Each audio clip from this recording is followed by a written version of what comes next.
आप सभी को कोटि कोटि वंदन और कोटि कोटि प्रणाम। आइए हम बात कर लेते हैं आचार्य चाणक्य के विषय में। और आचार्य चाणक्य के जो पिता थे उनका नाम था चणक। अब आगे की बात कर लेते हैं। 3 साधुओं ने क्या वरदान और क्या वचन दिया आचार्य चाणक्य के पिता चणक को। एक दिन 3 साधु चणक की झोपड़ी पर आए। उन्होंने भिक्षा की याचना की। चणक ने उन्हें हाथ जोड़कर प्रणाम किया और बोले, महाराज, साधुओं, आपका हमारे घर पर कोटि कोटि वंदन और कोटि कोटि प्रणाम है। आप आइए और पधारिए। भोजन का समय हो रहा है, कृपा करके भीतर पधार कर मेरी कुटिया को पवित्र करें और भोजन करके ही जाइए। मैं आपको भोजन कराकर ही भेजूंगा। साधुओं ने चणक की प्रार्थना स्वीकार कर ली। जो रूखा सूखा बना हुआ था उसे उन्होंने प्रेम पूर्वक खाया। जाते समय उन्होंने प्रसन्न होकर कहा, ईश्वर की कृपा से शीघ्र ही तुम्हारी मनोकामना पूरी होगी।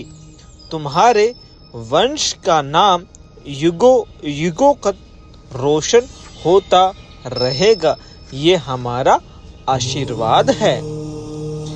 पहले भी कई साधु इस प्रकार भोजन कर गए थे।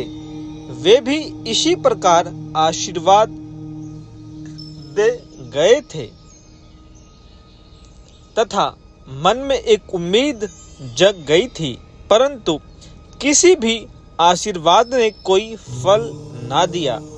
इसलिए उन तीनों साधुओं द्वारा दिया गया आशीर्वाद से ब्राह्मण दंपति को कोई प्रसन्नता नहीं हुई थी। मतलब जो आचार्य चाणक्य के पिता चणक और उनकी माता थी, उनको ऐसी कोई खास उस वरदान से संतुष्टि या प्रसन्नता नहीं हुई थी।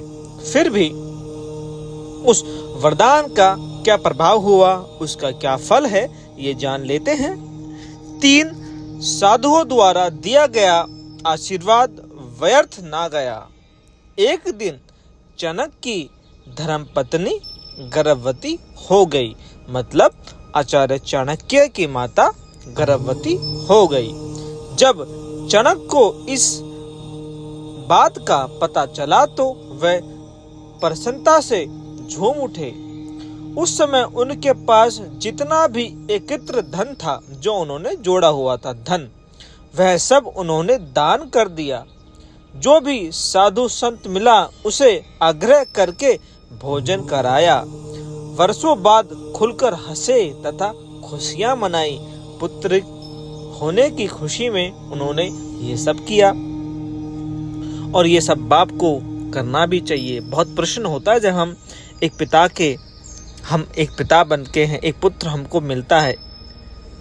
यह सब उन 3 साधुओं के आशीर्वाद का फल है। वे अपनी पत्नी से बोले, वे साधारण साधु ना थे। लगता है ब्रह्मा, विष्णु व शंकर साधु बनकर आए थे हमारी मनोकामना पूरी करने के लिए, हमें आशीर्वाद देने के लिए। आप बिल्कुल ठीक कह रहे हैं, पत्नी ने कहा। उन्होंने बिना मांगे ही हमें आशीर्वाद दे दिया था।